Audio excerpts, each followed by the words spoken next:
If you've ever seen the Pyongyang Metro, you'd be forgiven for thinking it was a palace.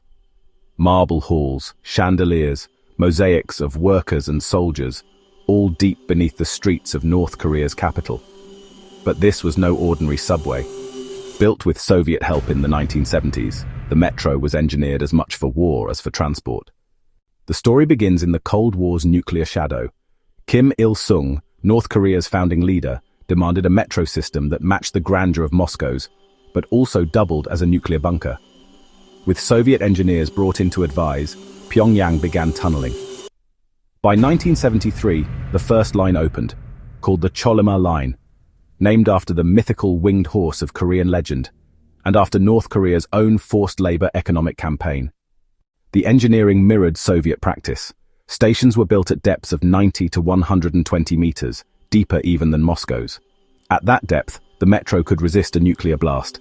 Thick blast doors were installed at key points, and tunnels doubled as shelters, capable of housing tens of thousands of civilians.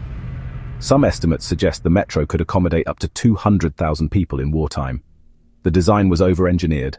Escalators stretched hundreds of meters underground, among the longest in the world, with rides lasting 3-4 minutes.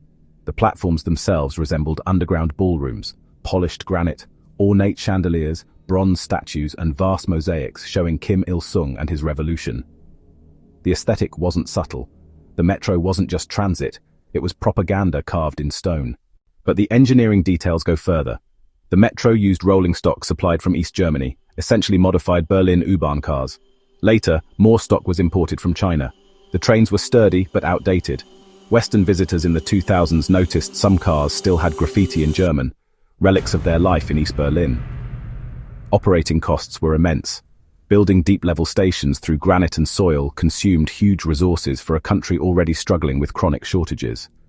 While official figures are secret, estimates suggest the metro consumed hundreds of millions of dollars worth of Soviet aid. For comparison, the Pyongyang Metro has only 17 stations across its 2 lines, far fewer than comparable systems in cities of similar size. The metro also served propaganda purposes beyond architecture. Foreign visitors are often only shown 2 or 3 stations, the grandest ones like Puhong and Yonggwang, filled with chandeliers and mosaics of Kim Il-sung. Other stations are plainer, but rarely seen. Rumors persist of secret military-only lines branching from the main tunnels, connecting to government bunkers and military installations. While unconfirmed, defectors and satellite imagery suggest the possibility is real. For everyday Pyongyang residents, the metro is both impressive and frustrating.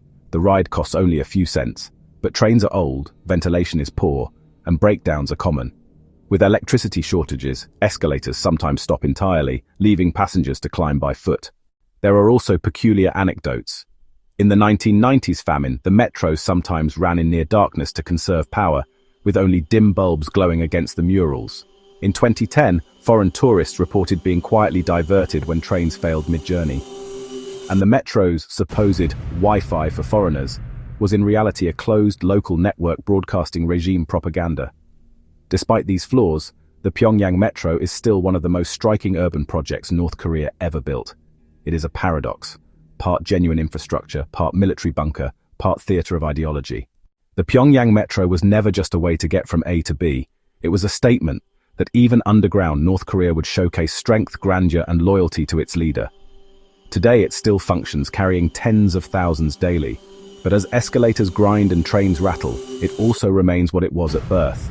A Cold War relic designed for a nuclear war that never came. And when you step onto its platforms, beneath marble columns and mosaics of smiling leaders, you can't help but wonder, was this ever really a subway? Or was it always a bunker disguised as one?